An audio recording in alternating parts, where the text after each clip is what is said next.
Hey everybody, welcome to another episode of If It Isn't Love podcast. I am your hostess with the mostest, Donisha. And I'm your co-host, JL Woodson. And we're excited to be back. Thank you guys so much for rocking with us. There was no video last week, so if you were looking for video, there was no video. Last week's episode was an audio only episode. This week we will be resuming video and audio.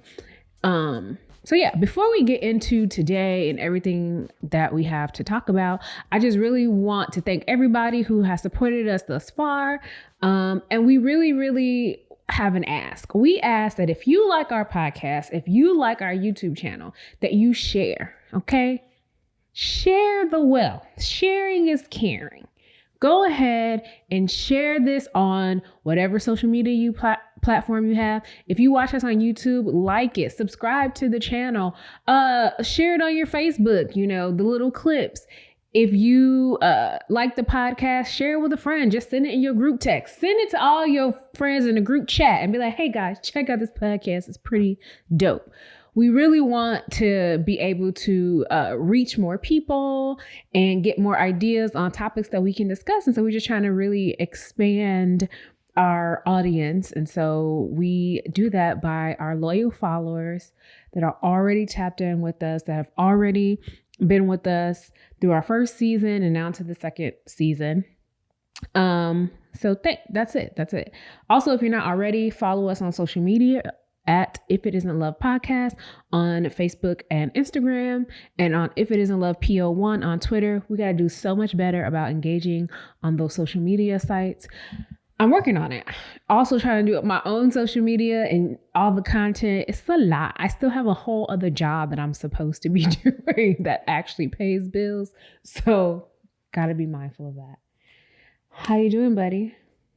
I'm hanging in there. It's kind of early for him, even though it's 10:45. Yeah. He's a night owl, as you guys, I think we've talked about on numerous occasions. Mm-hmm. But we have been trying to be a lot more diligent about sticking to our schedules overall, but our recording schedules, because when we get behind, then we record on Sundays, and then it just takes up such a huge amount of our time. I was like, what'd you break? It takes up a lot of our time. And so we're just trying to be respectful of our time with, in the effort that we put into the podcast. Mm-hmm. And we're trying to be a lot more cognizant, like that. We're like, all right, if we got this thing to do, let's do this thing. And so our night owls stayed up and still had to get up and record, but I'm proud of you. Well, okay. In my defense, went to sleep. We just actually finished discussing this. What were we watching last night? I was watching TV for a hot second. You fell asleep while I was still watching Housewives of Beverly Hills reunion. Because I started watching something totally different. I think I started watching something on Philo for a little while. And then I was like, I don't want to watch this. And then I started watching Doubling Down with the Derricos, which is a show on TLC about this family with multiples. 14 kids. 14, okay.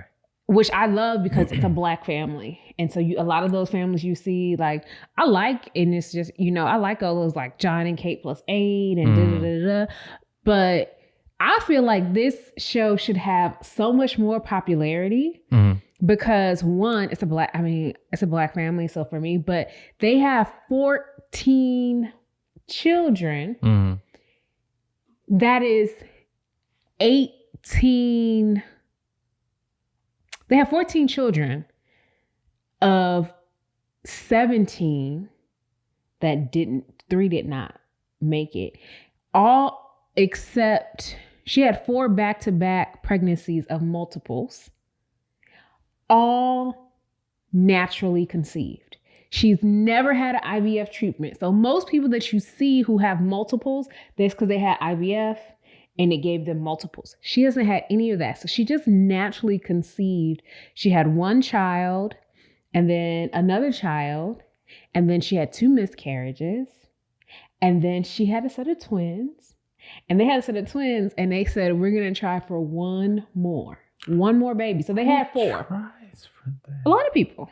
So five is not unreasonable, especially when they knew they wanted a big family. They both knew they wanted a big family. I'm like, bro, if you would like, pull out. But if you want a big family and you had 4, especially if you lost 2 and you think you want 1 more to make it 5, but instead of making it 5, you got 5 more. Like, guy was like, sprinkle a little bit. She gave birth to quintuplets, and for anybody who's not familiar, naturally conceiving is like a miracle, and none of them have like any developmental delays or physical or any of that. There shows people who just have quintuplets and how amazing that is. She had quintuplets. After the quintuplets, she had another set. She got pregnant with triplets again. Unfortunately, one of the babies passed soon after he was born. Mm-hmm. And so they called them the somewhat like twins. It's like twins and triplets combined. I want to say I forget what they call them, but they call them something to identify that they're originally a set of triplets, although there are only 2 of them, so they're twins. And then what the show is starting with her giving birth to triplets. So they have 14 children, and they are the cutest. They are adorable. Well behaved. Funny. Smart. Some of these kids are so smart, and it's funny because none of them are identical, so you can see like how they look so much alike, how some look just like her, some look just like him, some look like a mix of them. This last set is a little more light skinned than some of the other ones. They look like his mom, because his mom is lighter. So it's so amazing, like genetics. And I just like to see Black people like in these types of where this is happening and they have their own show. I wish it was a lot more known. They actually have a second season that will, I think when all this happened, it was right before pandemic. And so now that people are figuring out how to get into production more, they are figuring out how the second season will start soon. So I deterred a little bit because I thought that show was really interesting. But that's what I was watching when you started to wake up a little bit. And I was already into the 3rd episode, but that's when I started falling asleep. Yeah. And then I was like, tag team on No. on sleep. We did not tag team. You were asleep for a good 3 hours. I slept and then you went to bed. Oh yeah, I actually got up and went to bed because I fell asleep. You sleep all here. No, wait. I fell asleep for like a good 30 minutes. Not even, because the show is like, I think each episode is like 45 minutes. Because I remember it was episode 3. I remember the start. And then when I woke up, one of the babies was coming home. And I said, I missed everything. And she had just given birth. So I was like, I had nodded off at the 2nd episode, but I was there like when she was into the hospital. So then I was like, I don't want to miss this. I'm tired. I'm going to get up and go to bed. By the time you were up. But you missed all of the reunion and you missed my stint trying to watch something else. So it's okay. I told you, I was like, I should wake him up because he is not going to be, he's going to be up all night. And sure enough. Like, honestly, like I did pass out a little bit on the couch for a sec. And then I woke up, like, even if I fall asleep for like maybe 10, 20 minutes, like during the day, I'm like, once I'm up, after that, like I'm up. So like if I fall asleep maybe for like 20 minutes on the couch and everything like that after like 12 o'clock, I'm going to be up for a good minute. Not me. I'm leaning more into nap ministry and taking a nap, and I honestly don't want to get too much into the goings on in this country this past week, but it was super draining. And I even got to the point on Friday where for work, like that's the one good part about sometimes when you're in control. I really just looked at my schedule and I was like, I could move this training and add this content to the next training that I had. And I reached out to my group and I was just like, hey, I'm canceling today's training. I was just like, I can't, I'm not feeling. And so many people were just like, thankful, like gave me emails like, thank you. Like it's, first of all, the training, as much as we like it, as much as my group is awesome and they're really receptive to my training, no one likes the Friday afternoon training, especially while it's getting warmer outside. Mm-hmm. But it was an ugly day. It was super gloomy. The country is just crazy. So I was feeling very heavy. And I was just like, I'm not going to give this training what it needs and give everybody what they deserve. I felt like I had been pulling from whatever I could pull from, like inside, to just be awake, to answer the emails I was answering, to go to the meetings I was going to do the work that I was doing. I was pulling from nothing. And so by Friday afternoon, I was like, the well is dry. I have nothing else to pull from. And I know that that's like our Black thing, to pull from nothing and create something. But I didn't want to. I was just like, I don't want to. And I have some control to not do it. And so I'm not gonna. And then yesterday, I literally sat in the same spot all day. Let's not make you disrespectful. I sat in the same spot all day, except to get up to get some snacks and to eat and go to the bathroom. Yeah. I didn't do anything yesterday, but watch all of the most recent season of Real Housewives of Beverly Hills and getting to some rich white lady drama. And that was like one of the best ways to spend the day. Listen to people talk about nothing that means nothing, that's way above my bank account levels, arguing about bringing your glam squad on your trip to Rome. It was just the kind of disassociation that I needed. And it was great. I like reality TV because I like when people don't have lives like mine.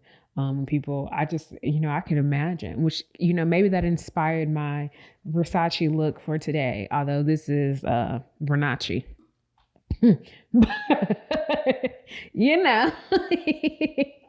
I feel a little rich today. Oh my God. Well, I'm feeling mad black right now. Wearing the Juneteenth shirt in April.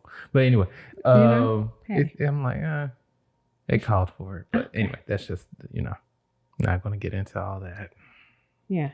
No, we're not. It's Sunday, Wednesday for you guys, but it's a new week. So, but it's so funny because the topic that I thought of is actually not like a super upbeat topic. It's not. But I thought it was appropriate. So what I wanted to talk about today was about dealing with disappointment.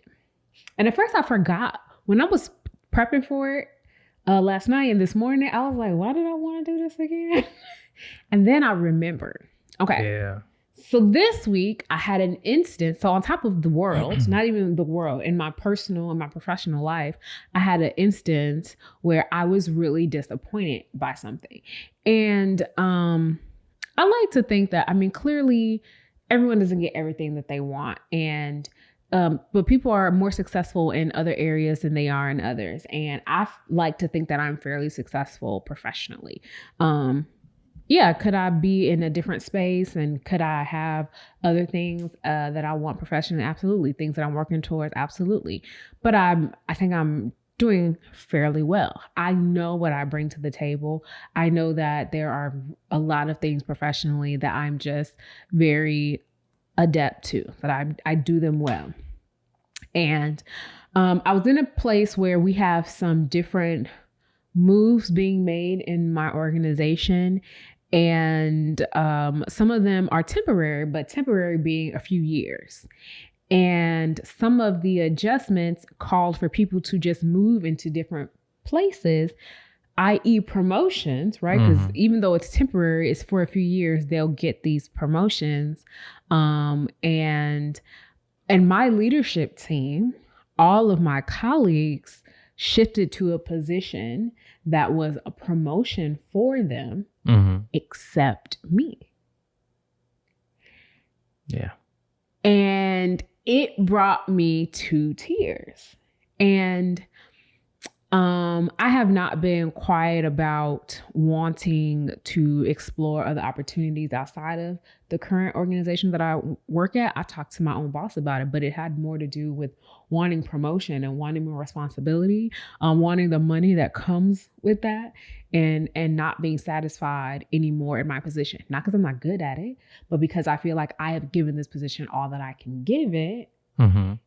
And especially at my current pay grade, and I'm ready to shift into some different endeavors. And so for everyone else to have this opportunity to stretch and grow and to have more except me. And it was funny because one of my colleagues who shifted into a position where she's now my boss, who's, and I will say, and I said this, it is not because I think that the people who got the positions didn't deserve it. Mm-hmm. It's not because I don't think that they're good. I just feel like everyone was at least asked and given the opportunity. Even one of my coworkers who had accepted a job at another company and was on his way out. And our boss knew that. Everyone was asked to be a part of this and to take on a new role except me. And so I was explaining to my new boss, and she was just like, I totally understand. And so she's already like there'll be other positions as this reorganization takes place. And, I'm sorry you feel, I'm sorry for what happened. I 100% understand where you're coming from. So she's super understanding. She's like, now that she knows, she wants to make sure that she's doing whatever's in her power to help me get to where I want to go professionally. She's been good. She's been a person who sent me job leads, like all sorts of stuff. So that helped, right? But I was still disappointed. Yeah. And I think part of it, when you do feel disappointment, is it then makes you feel like, what's wrong with me? Yeah. And I know as a person who deals with anxiety and has dealt with depression, that cycle of what's wrong with me can easily propel me into a very dangerous headspace, especially with the anxiety, because it just really makes me think like, what could I have done wrong? And I was in the meeting and I just felt my brain like, but what could you have done better? Why didn't you do this? And why didn't you do this? And what if this? And And it is, I don't think sometimes people understand, it is legitimately like hard for me to listen to other people because my brain is now talking loud. It's my voice. It's like when you think. But it is loud. And it is just like when I mimic and it's like, and then what it does that. But, it actually does it faster than I can actually say it, which is why I end up doing it's actually doing all of that. Uh-huh. And why? And then it repeats. It's on repeat. Why didn't you do that? Why aren't you better? Why didn't you do this? And you should have done that. And what if you could have? And why isn't this different? And what's wrong with you? And why do you do it? And you're gonna. And then it starts going into these negative affirmations of like, you're never gonna be successful. You're gonna be in this, and this is why this, and this is why this, and this. And I was just like, so I'm like just trying to tell myself to stop and to kind of like reassess. But it really did put me into a place like, all right, how am I going to handle this? And that's why I thought about like, how do we deal with disappointment? Right. Because you can't win. Not all the time. Yeah. But I think it depends on like, cause me, like there wasn't like, especially growing up, there wasn't a lot of stuff that I wasn't good at. So, or didn't get pushed forward in. It took into my adulthood that I learned a lot more disappointment stuff, like not being able to get certain positions and stuff like that, not being able to win certain things because like I'm like, this is me. I'm like, but I think there have been a couple of times where it was like devastating, and I know I joked about this like a little bit ago before the episode, but I literally would go to Sonic and just, buy a whole bunch of the slushes and stuff like that. Or I would shut myself in and not talk to anybody. That's normally my go-to is like, if I'm disappointed or if I'm like depressed or something like that, I will not talk to anybody. And because it's hard for me to really tell somebody how I'm feeling about that, because I don't even know how I'm really feeling. Right. Like, what was that? I think the funniest thing about how I deal with disappointment, let's see. There was one job I applied for, and it was like when I first moved here, and I was applying for jobs on Indeed, and none of us got the job. It was like some dude got the job because like he knew somebody at the company and everything like that. And we had a whole Facebook group. Oh, I remember you telling me that. Graphic design rejects. And it was even though it was like, you know, kind of disheartening to like all of us, they hit reply at all to get to send us our rejection letter and stuff like that. They replied all instead of just blind copying. Yeah. And all of us or like had a whole group emails. Huh? Or sending out individual emails. Yeah. And it was like everybody legit went through that whole thing, the whole email, and then we replied to each other like, did everybody else get this? Is everybody seeing this stuff happening right now? And so, like I say, even though it was disheartening to get that letter, that whole group, like we legit like turned that thing into like a whole job hunting situation. So we started posting like more jobs on that, like just in case somebody wanted to look outside of Indeed and everything like that. But as far as like how I dealt with that, I think as time has progressed and everything like that, and like, you know, stuff like that happens all the time where people, you know, get rejected and everything like that. It wasn't as big of a disappointment. Yeah. So I think like I know that part when like of being in, especially you said that you were blindsided with it. Yeah. So we had a meeting where everyone essentially had, because they had been talked to, everybody knew what role they were going to move into. And essentially, because what ended up happening was one role was vacant, not even in our office. And so because my boss was moving into that role, that left her job free. So then someone else was moving to that role. So left that job free. So then someone else. So essentially, in order for each person to take their job, they had to know the chain of events that led to them. Like, so if somebody's saying you're going to take this role, somebody said, well, she's in that role. It's like, no, now she's going to do this. Well, how? And so everybody in the meeting knew about this except me. I will say maybe one other person, but she's already in a director level position. So, and she's new to our team. So essentially everyone that I work closely with regularly on that meeting knew. And I just really felt like someone should have sent an email, or I wish that my boss, and I will say, if it were me, if I was my boss, I would have talked to me separately to be like, this is what happened. And whatever the feeling was about why I wasn't considered, to say, this is what we thought, like, oh, I thought you weren't interested in this position because we have had this conversation about it, but it's largely the role that I would have been interested in, but no one considered was, and why she said it was because I told her it has this component that I'm not equipped, but now they took that component out of that job. I'm not putting myself on blast. Like, well, I mean, I don't care, but there is a component of that job that is something that made it not appealing to me originally, but it's not, it doesn't exist anymore. Yeah. And the other part is that shouldn't matter because someone was ready to leave. Yeah, they had accepted a job at another company and you stopped them. They had to go, not they were deciding. They had to go to the company and say, I know I said I'm going to take the job. I'm not. Like they had to rescind their acceptance. So whatever you thought about what I had said last year when we had this conversation, you should have said like, okay, I know that, but this is what's happening. So it had me in my head about that. But I absolutely understand everybody can't win everything, right? Everybody can't be selected. I work, and a large part of the work that I do is around career development, is around workforce development. It's around career coaching. And part of what I know to be true and what I teach people in trainings is you're not always going to get a job. You're not. And it does not mean that the person who gets the job is better than you.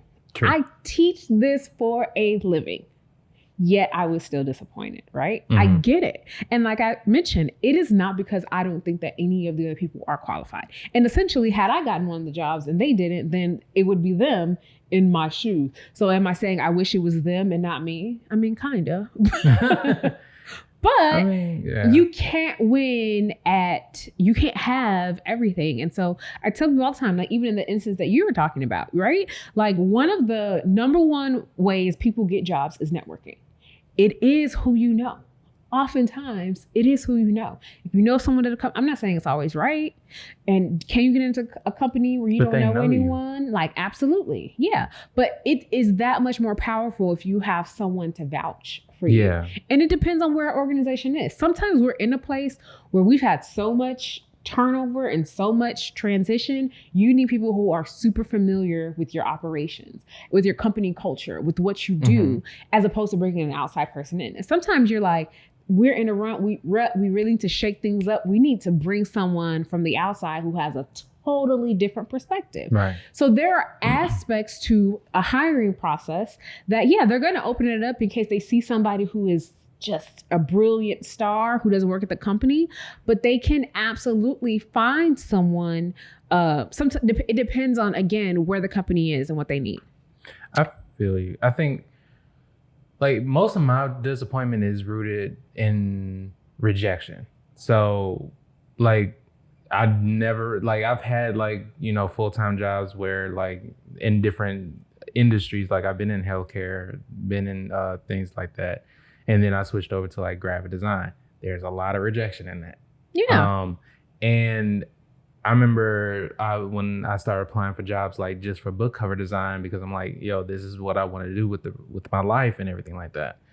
And so, I remember like I started getting those rejection letters like of job, like when I applied for jobs and stuff like that. Oh, like we reviewed your portfolio, this, that, and the other, blah, blah, blah. Like, so early on when I started doing that, when I started applying and getting those rejection letters, that was probably like the hardest hitting one, because like I felt like I worked so hard on my portfolio. Yeah. I'm like, I've been in this industry for such and such years and this, that, and the other. And I do the work, this, and you see these are nice actual book covers and everything like that. But luckily I had people in my corner that basically explained to me how stuff like that works. Like even with having like just because you have great looking designs in your portfolio, like they need to see what you can offer them in their format or something like that. Like, so if I'm designing something for, say if I was designing something for craft or designing, I would basically need to design something that is close to what that industry, that part of the graphic design industry is. Like, they need to, like, if I was working on UX design or something like that, they need to actually see that in my portfolio versus a whole bunch of book covers. Yeah. So at that point in time, when I was working on book covers in the beginning, I didn't have a whole lot that appealed to that mainstream publishing house look. So I started working more towards that. And I think like there's been a couple of times where I've applied for jobs just even recently for a couple of publishing houses and didn't get the job. But I felt like I was much more equipped now than I was back then, because like I'm like, okay, I still have my self-publishing clients and everything like that, and I basically try to get them as close as possible to a mainstream published look. Where, like, let's be honest, like all the jobs for publishing are in New York. So if I did do anything, it would have to be on a remote basis, because I love New York. I love to visit and everything like that, but I can't see myself living there after a while. And I think I take a lot of things, knowing that like, you know, there's a whatever divine plan there is for me in that. So even though I am disappointed and everything like that, like there's always a full circle of feelings, like, yeah, feeling rejection, feeling the disappointment. Then I'm like, okay, maybe I need to work more on my portfolio. Maybe I need to do this to get it to where it needs to be. I go through that whole portion of like, what is wrong with me? And then I'm like, okay, but, you know, I still am grateful for, you know, my own clients. I'm still grateful to actually have, you know, other jobs and other things that I can do to support myself and stuff like that. Which it's an interesting circle of process and thoughts and everything like that. But I think for the most part, I like to say I handle it at least well, but not all the time. I mean, the other thing to remember is when it comes to disappointment is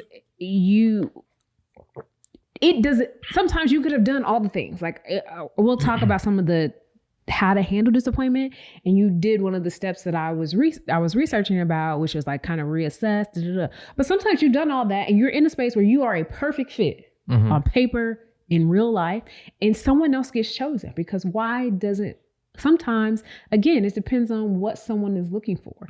It depends on the person. If they're anything that requires another party to make a decision on criteria, especially if it's not a very laid out, like, oh, it's this, and it's a point system. And even then, sometimes it goes to, well, like, why did I think you got these points, right? And it was only one person who needs to decide. Some people have very arbitrary reasons why they choose things. And so even if you would have done it well, doesn't necessarily reflect that you were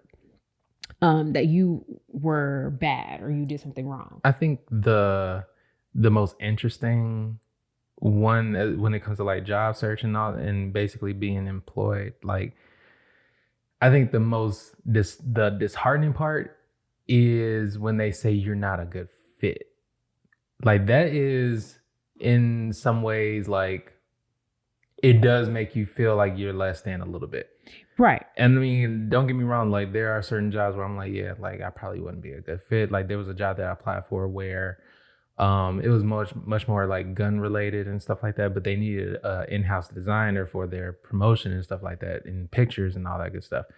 But I looked more at their website and I was like, you know what, I'm actually grateful that I didn't get that job. It's like y'all look like some Make America Great Again people.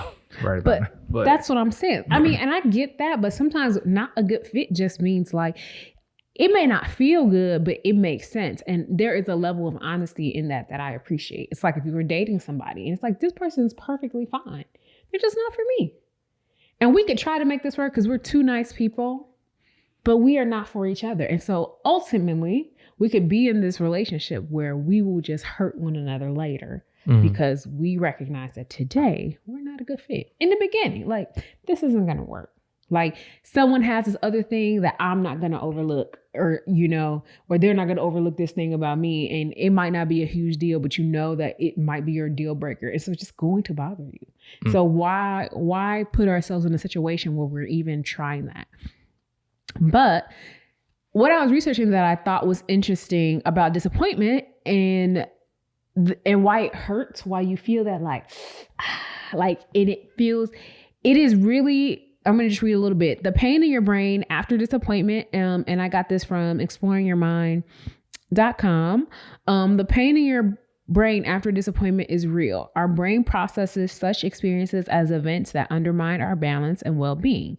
Hence, the pain appears in the levels of neurotransmitters such as serotonin or dopamine decrease. So it's kind of like, you know, when you're happy, when you hear a song that you love and all those kinds of things with those serotonin and dopamine levels increase, you know, like, oh, I feel good. Like, or when you see the person you love and you're like, oh, I feel better. And you start feeling like excited when you're going to go on a trip, when you eat your favorite food. And that's sometimes why people eat because you want to feel good again, because that disappointment literally triggers it pauses those neurotransmitters that are sending all those good feelings. It pauses them. Happy so you feelings. Are trying to feel good again. And sometimes it's such a dramatic decrease that you're like, your body is like, oh, what's happening? I want to not feel bad. Right. Right. And so I really thought it was interesting just finding, it says that there was a neuronal jolt that happens before every disappointment. There's a sudden decrease in serotonin, dopamine, and endorphins. So all those molecules responsible for your well-being momentarily leave your brain. Jean-Paul Sartre said that every dreamer is doomed to live a great number of disappointments. There are times when you build high expectations. Who hasn't placed in another person's pockets too many of our desires, ideals, and even exclusive virtues? People fail us, it's true, but it's also true that we're equally disappointing. That we're as capable of disappointing others as they are of disappointing us. And so it's kind of like I mentioned before, a lot of it is, there is a factor in all of this, right? And I know we've been talking a lot because how I started to think about this isn't related to work, but there is a factor in work, but in personal relationships where you don't have control. There is nothing you can do about someone else's decision. True. And so there is this person, I had this whole list of the things my boss could have done and all this kind of thing, and some of it I still find true, but what it says is if I change nothing about my approach and my interaction in the situation, it was a chain of events that were out of my control, whether it be for or against me. And I know I've said this over and over, but it really does, beg it. It bears repeating that everyone can't win at everything. For every Grammy Award winner, everyone else nominated has to lose for that person to win. Everyone else who was eligible to be nominated can't be nominated for those nominees to exist. It reminds me in Bruce Almighty, where Jim Carrey he has a job of being God for a few days, and he hears all the prayers in his head. Then he tries to figure out, how am I gonna get through these? So he makes prayer Post-its. And then he's like, well, that's too many. Oh. So then he makes a prayer email. So he's starting to answer prayers, but then he just realized there's so much. And so what he decides to do is reply all yes. Yeah. So whatever your prayer is, yes.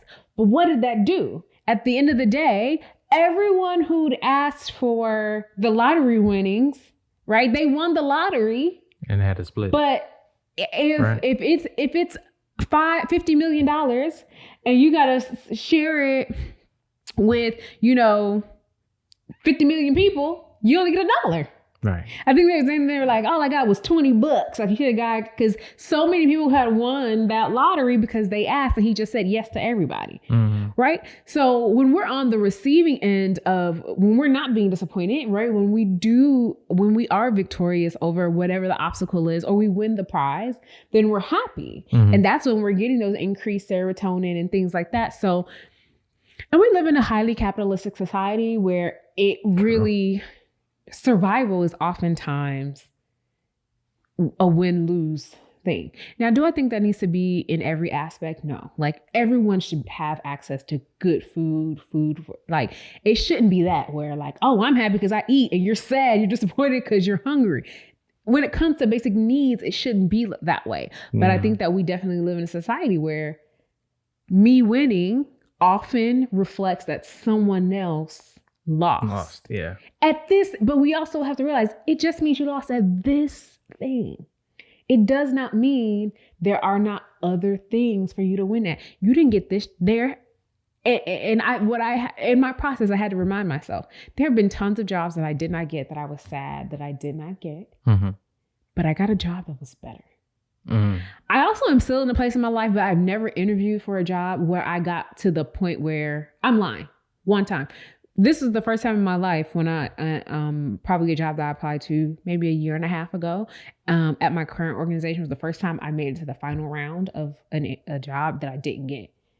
And it was a job that I was not very qualified for, but I'm really good at interviewing.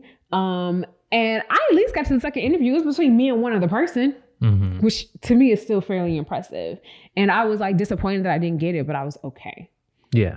I mean, no, I was just saying that does. So I have so many more. Yes, I have instances of disappointment, but I have so many more instances and times where things have happened where I got what was best for me.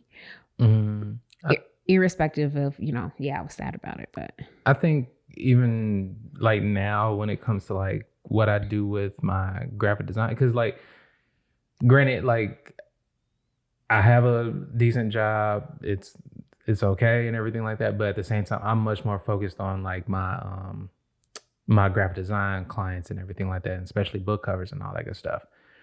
And I don't get every client that that basically comes to me. And before, that used to be a problem because I'm like, okay, what did they not like about me? What did they like about my design and everything like that?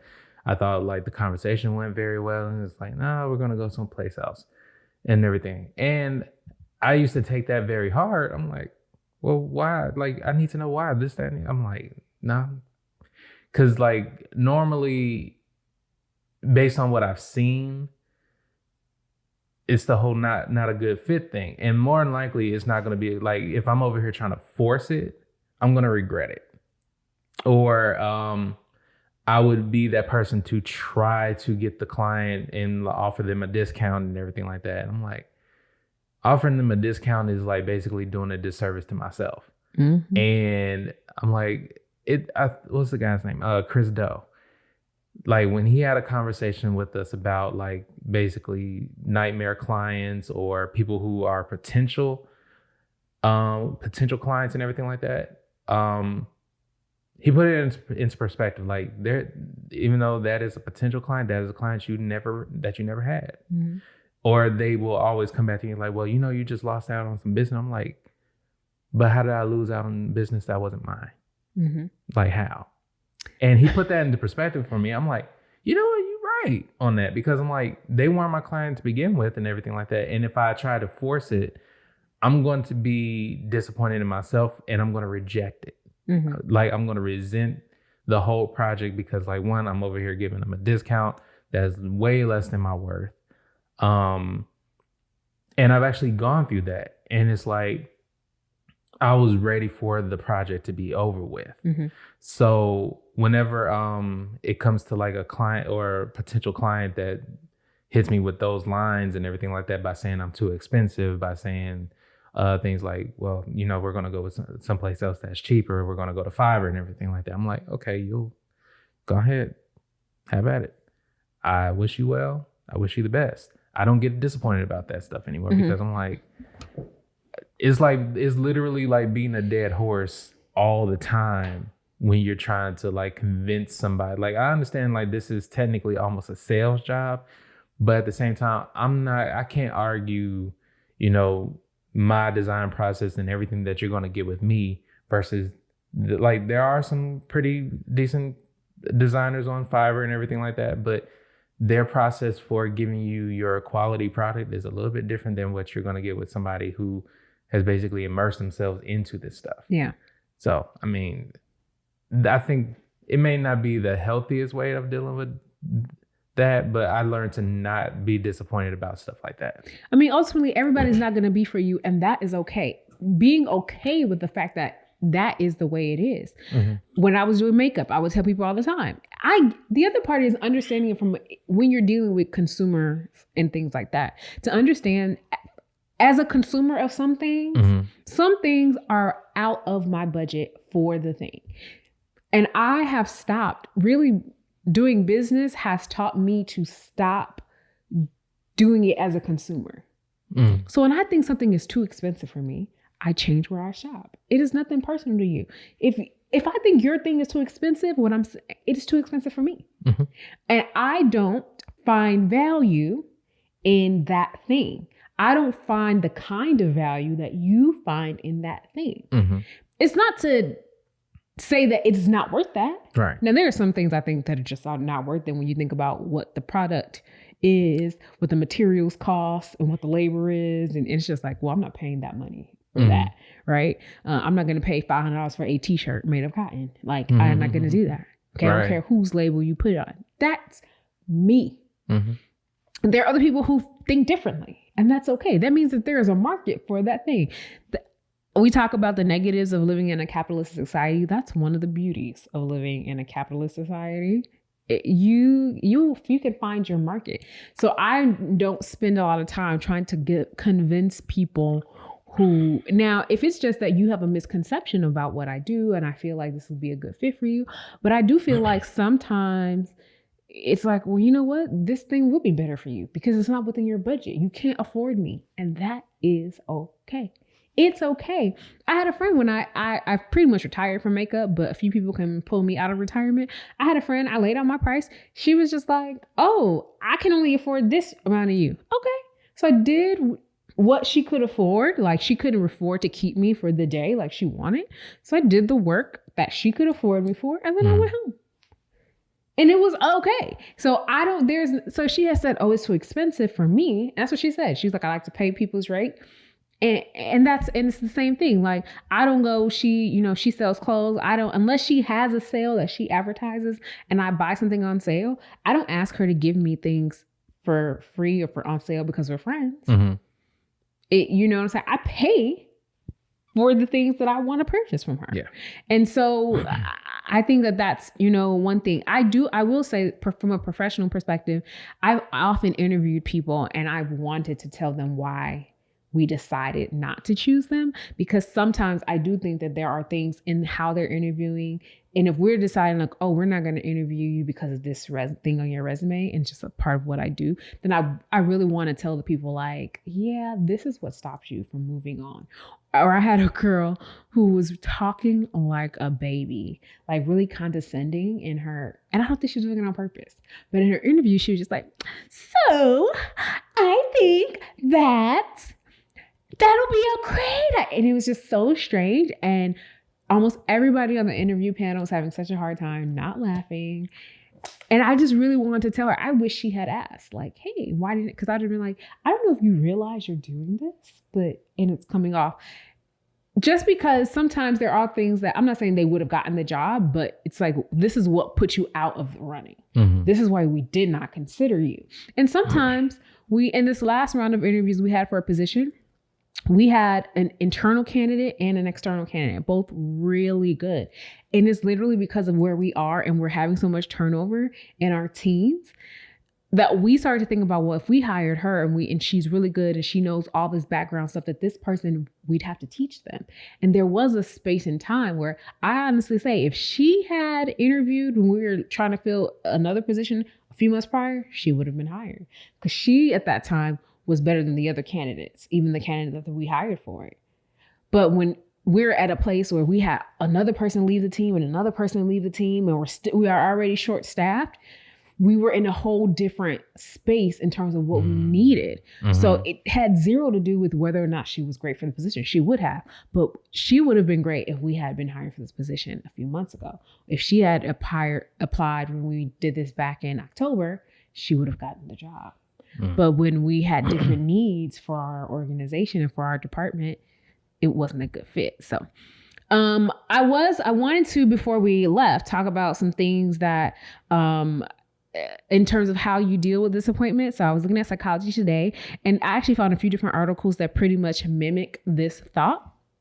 So one of the first things that you can do in terms of relieving yourself of disappointment, but also preparing yourself, right, for the possibility of disappointment. And I don't necessarily like to be the kind of person that thinks like, oh, things are about to go bad. But knowing that things do go bad, you have to prepare yourself. So one of the first things mentioned is accept that disappointment happens to everybody. And we kind of talked about it. Yeah. Everyone at some point. In any success story, I love podcasts. So I love listening to podcasts, and like one of my favorite is Oprah's Super Soul Sessions. And she talks to the different celebrities, and all of them, they start off with a disappointing story, like how they almost didn't make it, how they was homeless, how they got it. And sometimes when you find out the parts that they audition for, like actors they didn't get, you know, when you find out people's stories, and you're like, wow, right? Like you think about all those things and where they are now, you realize everybody, no matter what level of success you see people at today, they experience disappointment. It's definitely the humble beginnings that like especially that you see other people that are successful now and stuff like that. It's definitely the humble beginnings like that really puts it in perspective. Yeah. Like I forget who it was an actor that was on like Queen Sugar. I forgot his name, but he plays like the ex-husband of one of the main characters. And he had almost literally he was literally giving up on acting and everything like that. And then he got the role for Queen Sugar. Yeah. I was like, man, sometimes it's just like sticking it through. But it's like, how do you get through even just that part after so much disappointment, like where you're not beating yourself and then like, oh, maybe I should try something different. Okay, so we'll get to that. So it's not even like necessarily beginnings, because people disappointment happens when you're at the height of your success, and it happens in different areas. Maybe this is going well. You know, there are many people who are career-wise super successful and are always disappointed in their romantic relationships or their personal relationships or whatever the case is. So it can be helpful to start by normalizing the situation. No one gets through this life without disappointment. Some are bigger than others, but everybody experiences it. Know that you're in good company and normalize it. Think it's normal. It is normal to be disappointed. Mm-hmm. It's not, I know it's an oversimplification to say it's not the end of the world, but it really isn't, right? We'll all experience disappointment, and experiencing it one thing that, again, because I was reading this because I was trying to cope when I was just like, I was disappointed and I'll be disappointed again in something else. Mm-hmm. But also there are all these other things that do come to pass that I do have that I can be grateful for. So instead of sitting in your state indefinitely, once you've allowed yourself to acknowledge that you're in good company, start the process of reframing, right? So and reframing doesn't also, because sometimes I think that, and it could be another topic for another day, people do toxic positivity where everybody's just like, it's okay, everything's going to be all right. And I'm not, I like to think, you know, I am on the brighter side type of person. I am a silver lining girl, but I'm also not like positive to the point of being nauseous because everything's going to be okay, because sometimes it just sucks. And there is acknowledging like I'm disappointed and that sucks. And I didn't have to hold it into myself. I can acknowledge it within myself, but I was able to share it with you. I was able to share it with my now boss, who we could have a conversation about why I was disappointed and then how I'd like to use that disappointment ultimately to propel me to do something different. So reframing means taking any situation and putting a more objective frame around it. It can be helpful at this step to actually write your disappointment down. Record what happened, but capture it like a journalist. Be clinical, trying to separate the emotions from what happened. The third step is changing your self-talk. And so we talked about this a little bit, like when we talk about like, what's wrong with me? Instead of talking to yourself as if it was the worst thing that could have happened to you, shift your language to something more powerful, yet still true. It happened, and now I need to figure out my next steps. Like, this thing happened. Okay, what's next? Disappointment happens to everyone, but it doesn't have to stop me from moving on. True. Or I'm disappointed, but who dictates that I have to wallow in it? I can do something differently right now if I choose. Anytime you hear yourself say to yourself, it's the end of the world, or I can't go on, or I'm a terrible person with bad luck, allow these phrases to be a trigger to shift the talk to something more positive. The fourth one we kind of talked about is make a plan, right? Having a way to move forward when you've been thwarted and feel stuck is important. Don't make grand plans, right? I'm going to move to Costa Rica and start another life. I'm blowing this popsicle stand, right? Start small. Set a goal of something you can accomplish and move confidently in the direction of it. Experiencing some form of accomplishment can send the message to your mind and your emotions that you can do it. So it's also like when I was telling you the other week and I stepped on the scale and the number had went up, and I had been working hard. So I was like, I didn't understand. And I felt that disappointment. And my first thought was, I want to feel good. And so now that it's funny because I feel like I'm the type of learner that when I figure something out, then I can't get it out of my head. So now I'm just like, oh, so now my brain is, I'm feeling disappointment. My serotonin levels and my dopamine levels are dropping. Realistic. I'm that person though. So I'm like, I feel bad. My brain feels bad. My feelings are hurt because this is not matching this. I am disappointed. And so what I want to do is I want to feel better. So I want to eat because I know it's a quick way. Now it's super temporary. And if I have forethought, I know that it is so temporary and it would then have the adverse effect because then I'll feel bad because I'll take this disappointment and what the scale is telling me.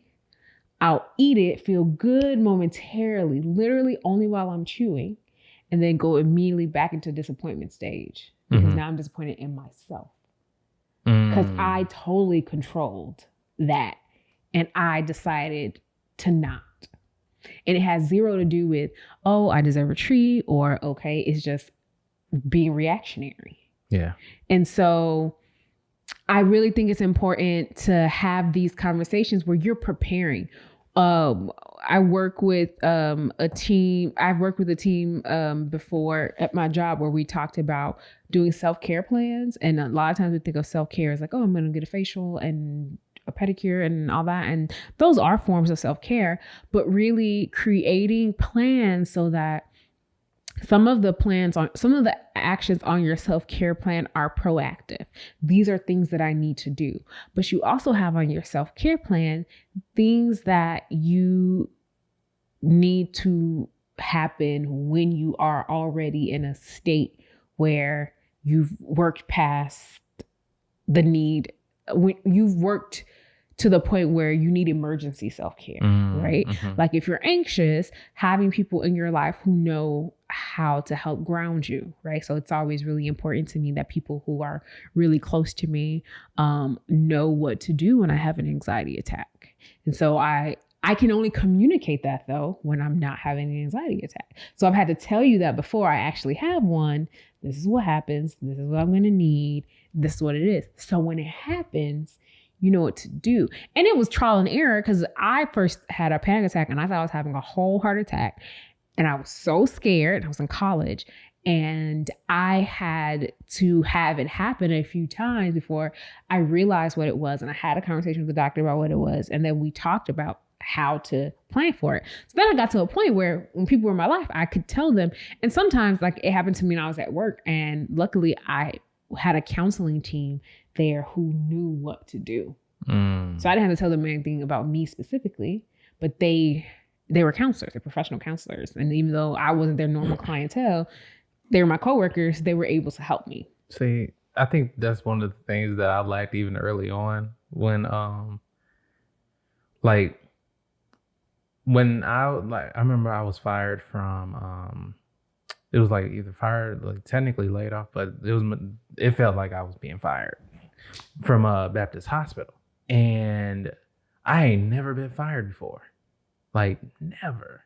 And so I know I didn't handle that well. Cause I just sat there in my supervisor's office.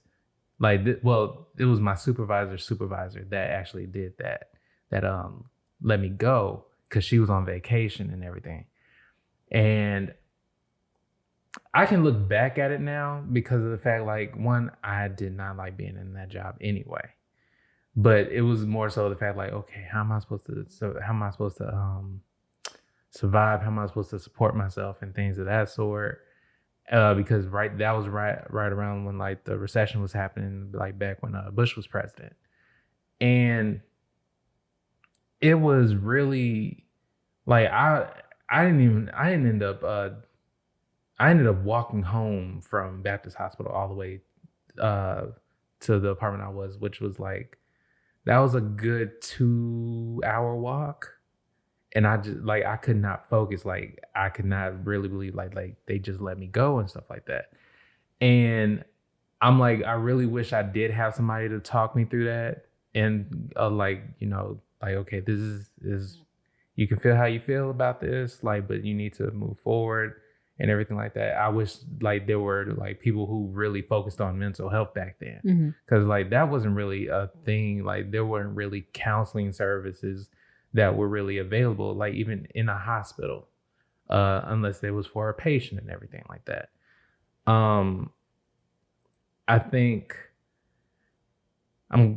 but like I said, like when I look back at it now, like there was like a lot of things that I had issue with that job where I'm like, you know what, I'm in a better place now. Like I'm doing what I want to do.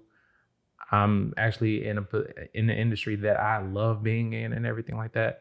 So, but it also kind of prepared me for when like, you know, things are going wrong, or you can see things that are shifting. Like you pay attention to stuff that is shifting around you, especially in your workplace. It kind of prepared me for that. Mm-hmm. So like when we go back to saying like, yeah, disappointment is going to be a part of our lives and everything like that. I wish I would have had that advice back then. Yeah, it is. And it's such it is so true that it just happens to everyone. And I think the more that we embrace the idea, and I know it sounds weird to embrace the idea of disappointment, yeah. But it doesn't have to be overly positive. I believe, because it's how I deal with grief. I totally believe in feeling your feelings. I believe it's so important. And I think that oftentimes when we deal with grief, and I put grief and disappointment in similar categories, what we want to do is feel better. So we try to push it down and pretend like it's not happening. Or we try to say like, I'm sad and I'm going to feel happy. Mm-hmm. But what ends up happening is you're just covering that sadness with all this stuff, with action and Band-Aids. And you really have to take time to feel. So I give myself time to feel. That's why I came up to you and I was like, I'm going to cry. Mm-hmm. I'm going to cry right now. I'm feeling sad and I feel like I want to cry. And I sat here and I cried because I needed to cry. And then I talked to my coworker and I cried. And I'm like, I just need to cry. I need to not suck it up and feel better. I need to not forget about it. I need to cry. I need to feel bad. And I told myself, you can feel bad. And I am the type of person that gives myself a time. So it's 2:00. Okay, you can feel bad till 5:00. Then you got shit to do. Mm-hmm. Even while you're actually doing other stuff, you can feel bad. Yeah. And then after this, and it doesn't mean automatically I'll stop feeling bad. It just means after this moment, I'm going to actively start working to feel better. Before then, whatever window I give myself, and sometimes it's a few hours, sometimes it's an entire day, sometimes it's days. I try not to make it more than like a day or two, usually, depending on the thing, right? If someone really close to me died, I'd probably give myself a few days to be like, I'm going to be sad these days. And it's what I'm going to do. I'm not going to do anything else but be sad.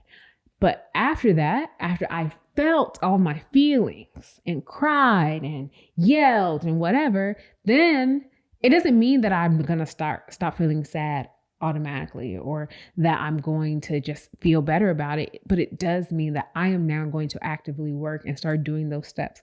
I'm going to start reframing my thinking. I'm going to start, And because I've done the work now, I already know like next time when disappointment comes, I'm now in a space where I'm like, okay, that annoys me. That's disappointing. This. I'm going to feel my feelings. Maybe it's only, 20 minutes.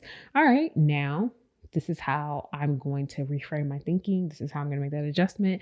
And I think that sometimes when you feel disappointment in certain areas, you are more adapt to say, oh, okay, I'm used to this. Not like in a good way, but I felt this before. So I can switch that. But anything else you want to add to the topic? Because I know we got other stuff to do today. And so I want to wrap it up. I pretty much got everything I need to let out. You feel better. Yeah. Let it out. Well, because like it's different when you actually analyze like I don't think about it all the time, like how I handle disappointment. So I mean, it did like make me think about like, oh, well, I do this. Oh, well, I do that. So. See, aren't you happy you're in love with a deep thinker? Yeah. Yeah, because you begin sometimes you're like, and then I'll be like, I like asking questions. I like figuring out why people do the things they do.